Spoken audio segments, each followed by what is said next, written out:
Öncelikle Peygamber Efendimiz Aleyhisselatü Vesselam alemlere rahmet olarak gönderildi ki Rabbimiz ayette dedi ki وَمَا اَرْسَلْنَاكَ اِلَّا رَحْمَةً لِلْعَالَمِينَ. Ne demek alemlere rahmet? Alem kavramı üstüne çok konuşmuşlar. Hani değişik şeyler söylenmiş ama bütün kainat için, dünya için gönderilmiş rahmet olarak algılamak geniş kapsamıyla. Niye? Şimdi dünya o gelmeden önce karanlıklar içinde. Bakış açıları, insanların hayata bakışı, ölüme bakışı, dünyadaki o ikili ilişkilerdeki davranışları, birbirlerine ettiği zulümler, bunların hepsine baktığınız zaman o kadar karanlık bir dünya var ki. Onun için Allah-u Teala ayette diyor ya, sizi karanlıklardan aydınlığa çağırıyor.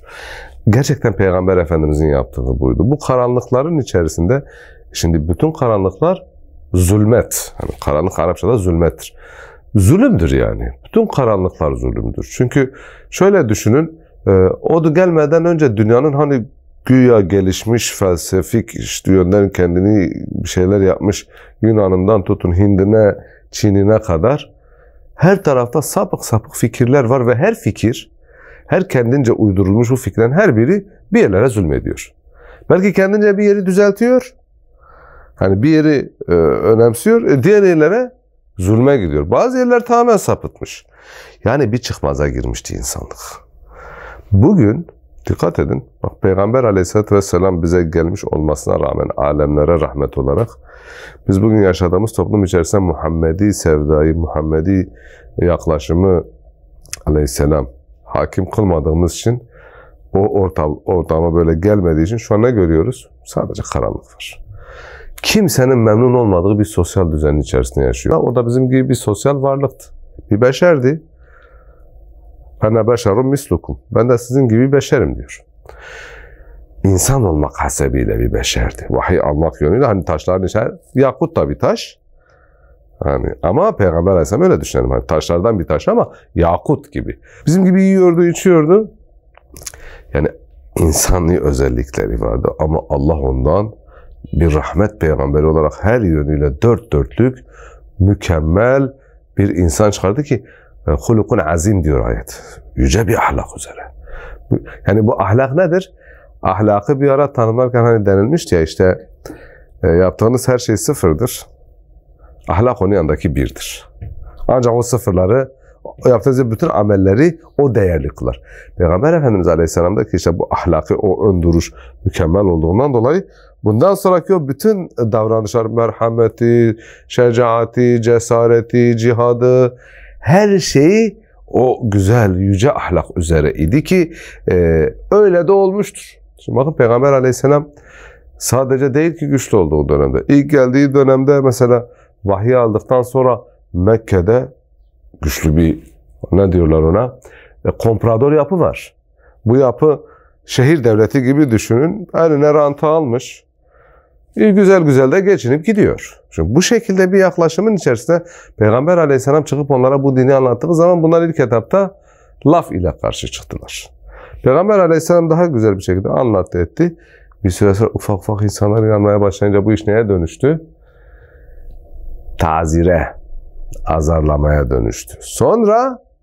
Sonra tehdide dönüştü. Tam işte biz Muhammedi cesareti Aleyhisselatü Vesselam'ı ilk burada görürüz. Bir adam birinin hakkını yediği zaman Ebu Cehil, dedim ya hani güçlü bir adam. Birileri hani biliyor Ebu Cehil'e Peygamber Efendimiz'in bu vahiyden dolayı nefret ettiğini.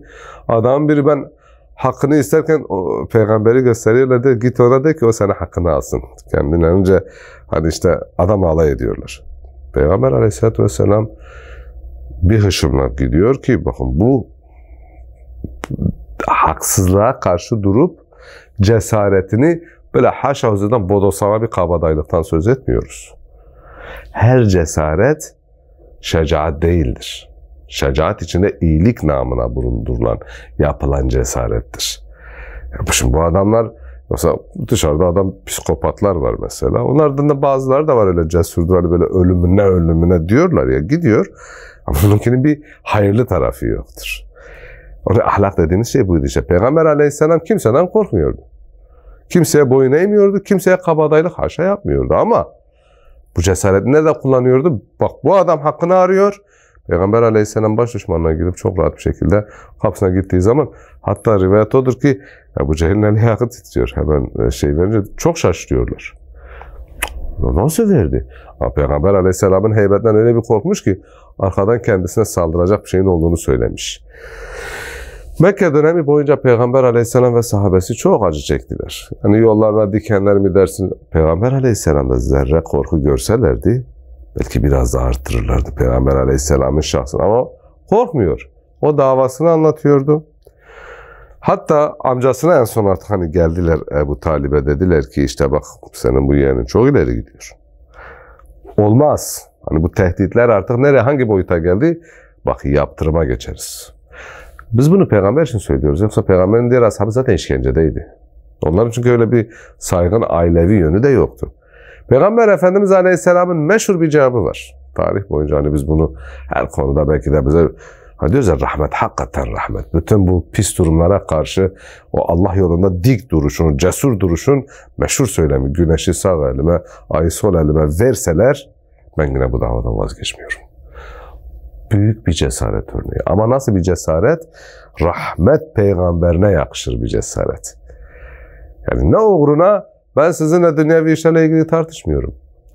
Ama ne yaparsanız yapın. Güneşi siz güneşe hükmedemezsiniz, aya hükmedemezsiniz. Hükmedebiliyor olsanız ve onları bana sunuyor olabilseniz, bu ne demek? Aslında kainatın egemenliğini elime verseniz demektir bu. Yani güneşle ayı öyle şey yapın. Buna rağmen ben davamdan vazgeçmem. Tehditleriniz mi? Bak bu o tehdide karşı bir cevaptır ya. Bu şu demek. Yani kainatın gücü sizde olsa ben bu davadan vazgeçmiyorum. Peygamber aleyhisselam bir ölçü koydu bize. Dedi ki savaşı istemeyin. İyi bir şey değil yani savaş. Savaşı temenni etmeyin. Çünkü savaş güzel bir şey değil. Ama bak etmeyin, ama savaş geldiği zaman da kaçmayın. Cesur olun. Zira cennet kılıçların gölgesinin altındadır. Bak bir cesaret örneği koydu ortaya. Hakikaten Efendimiz Aleyhisselam bunu yapmış mıdır? Vallahi yapmıştır. Hem de en güzel şekliyle yapmıştır ki savaş meydanlarında, Bedir'de, Uhud'da, Hendek'te, Huneyn'de biz bunların hepsini görüyoruz. Ondan sonra Uhud'a gitti. Herkes kaçıyordu. Savaş bir anda biliyorsunuz aleyhe döndü. Aynen tepesindeki okçular işte itaat etmediler. Tam galibiyete giden savaş bir anda rüzgar tersine döndü. Bir anda dağıldı ordu. Ayette ne diyor? Kaçışıyordunuz. Hepiniz kaçıyordunuz. Kim kaçmıyordu bir tek? Muhammed Mustafa Aleyhisselam. Diyordu ki ey insanlar kaçmayın, ben Allah'ın peygamberi Muhammed'im. Ey falan oğlu falan diyordu. İşte büyük cesaret.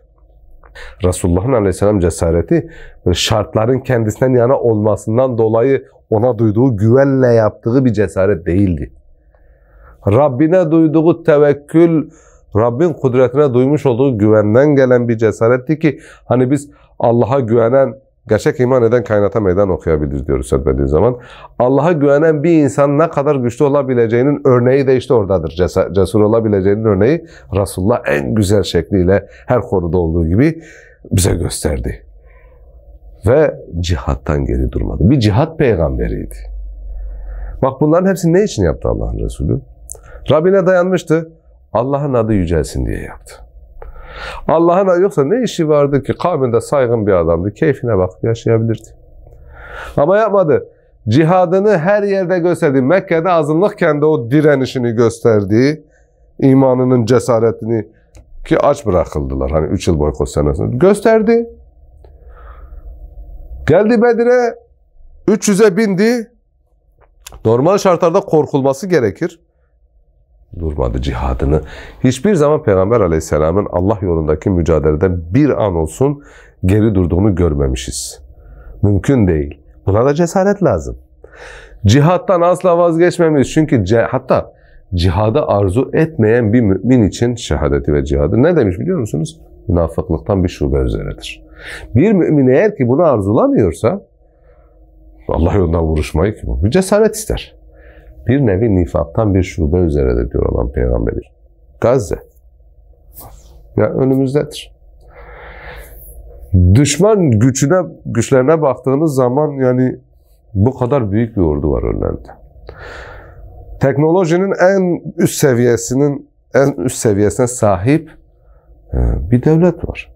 Akılla izah edilebilecek bir mantık mıdır? Bir olay mıdır bu? Şimdi ben kendinizi Gazze'de koyun. Küçücük bir yersiniz. Karşınızda Avrupa, Amerikan destek verdiği teknolojide en üst safhada tankları ki dünyada bir numara, ötesi yok yani. İşte her onudur, her şeyle dört dörtlük silahları var. Bu nasıl buna karşı koyabilirsiniz? Nasıl cihad edeceksiniz? İşte bu peygamberi cesaretli olur. Ancak Muhammed'i cesareti anlamış adamlar bunu yapabilir. İşte biz Gazze'de bunu görüyoruz. Gazze'deki müminlerin olayı o yüzden bize ya peygamber nasıl yaptı bunu ya dediğin zaman bak böyle yaptı. Eğer sen Allah'a dayanıp güvenirsen وَمَنْ يَتَّقِ اللّٰهَ يَجْعَلْ لَهُ مَخْرَجًا Allah muhakkak sana bir çıkış kapısı açacak. Çünkü sen dünya için yaratılmamışsın ki. Sen kulluk için yaratılmışsın. Peygamber bize bunu öğretti. Dünya hayatı geçicidir, fanidir, onu arzu etmeyin. Onun peşinde çok koşmayın dedi. Sen bunu içine sindirdikten sonra cihat sevimli gelebilir. Allah yolundaki mücadele sevimli gelebilir. Çünkü Allah yolundaki mücadelenin sevimli gelebilmesi için dünyalıktan sıyrılmış olmamız gerekiyor ki ortaya koy. Yoksa kaybedecek şeyini düşünen adam bu yolda yürüyemez. Gazze cihadına biz neyi konuşuyoruz? Avrupa'da şu kadar kişi iman etti. Şu kadar kişi hidayet buldu. Mesela dinliyorsunuz, niye hidayet buldun? Diyor ki, ya ben bakıyorum bunlar yok olmuşlar. Kaybetmiş diyor, çocuğunu kaybetmiş, eşini kaybetmiş. Hasbunallah ve ni'mel vekil diyor. Aklı almıyor adamın bunu diyor. Demek ki bir iman olmalı ki, bir Allah olmalı ki bu sabrı vermeli. Adam orada iman ediyor. Şimdi cihadın güzelliği burada hocam. Aynı zamanda cihad da bir tebliğ aracıdır. Yoksa cihad sadece toprak kazanıp ganimet elde etme, İslami bakışla söylüyorum, kesinlikle değildir. Cihad aynı zamanda Allah'ın adının yeryüzüne yayılması için bir araçtır. Bakın Gazze bugün Avrupa'da hiç kimse belki de ne Ebu Ubeyde'yi tanıyor, ne Muhammed Dayf'ı tanıyor, ne Yahya Sinvar'ı tanıyor, ne orada herhangi bir mücahidi tanıyor. Ama oraya bakıp iman ediyor. Niye? Cihadına bakıp iman ediyor.